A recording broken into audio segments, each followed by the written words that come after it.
Genocide, the world's most heinous crime. In Iraq, crimes comparable to the Holocaust. Saddam Hussein is being charged for the first time with genocide. We promised to stop it. Never again. But it did happen. Again. And again. And again. Approximately 85% of the population is Hutu, 14% is Tutsi, and 1% is Twa. Many of the Hutus blame the Tutsis for a lot of economical and social problems the country is facing at the moment.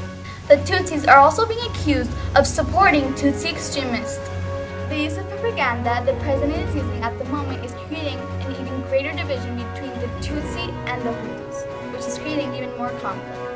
April 6, in 1994, the president of Rwanda has been shot down in his airplane, killing him immediately. The Hutus have taken immediate action and started killing Tutsis right away.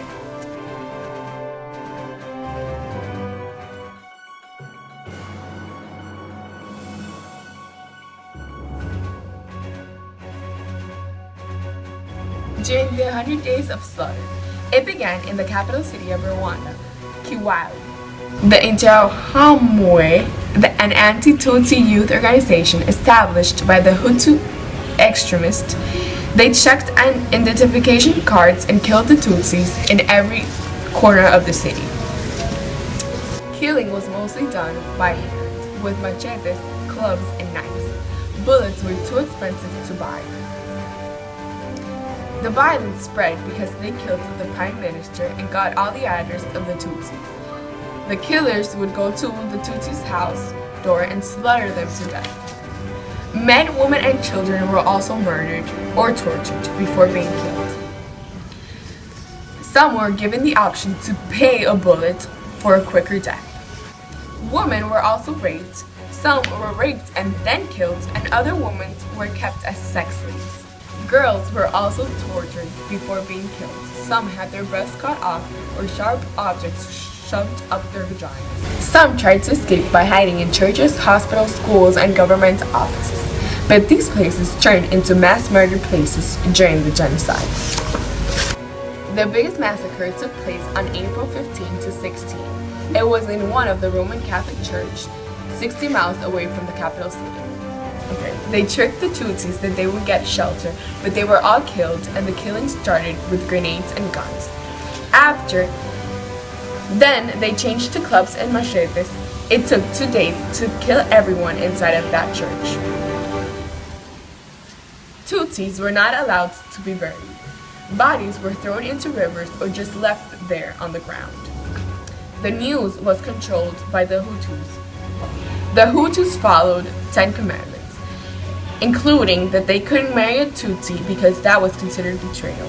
Also, they could never pity the Tutsis. The Hutus were given a choice, kill or be killed. They were controlled by the Interahamwe. It all ended when the RPF, Rwanda Patriotic Front, a military group of Tutsis who were exiled in the earlier years.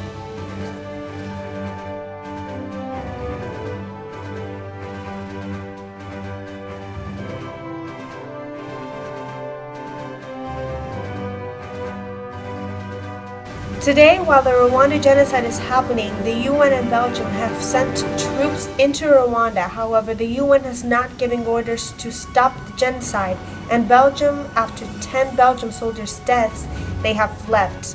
The US also had troops in neighbor Somalia, but after many were killed in conflict, they decided to not get involved in another African issue.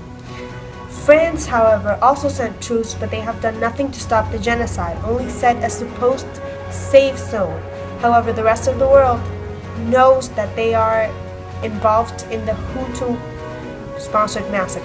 Today we celebrate 20 years after the Rwandan genocide, where 800,000 people died.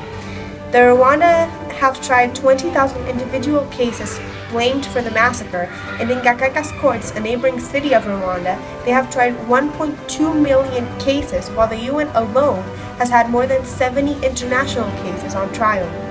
Currently, Tutsis and Hutus live in peace since talking about ethnicity is illegal in Rwanda.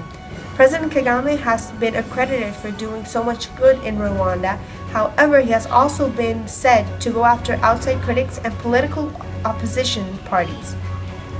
In 2008, 3 former seniors of Rwanda defense and military were convicted for starting and planning the genocide. President Obama has now taken action and made the Atrocities Prevention Board in 2012 to prevent further genocides.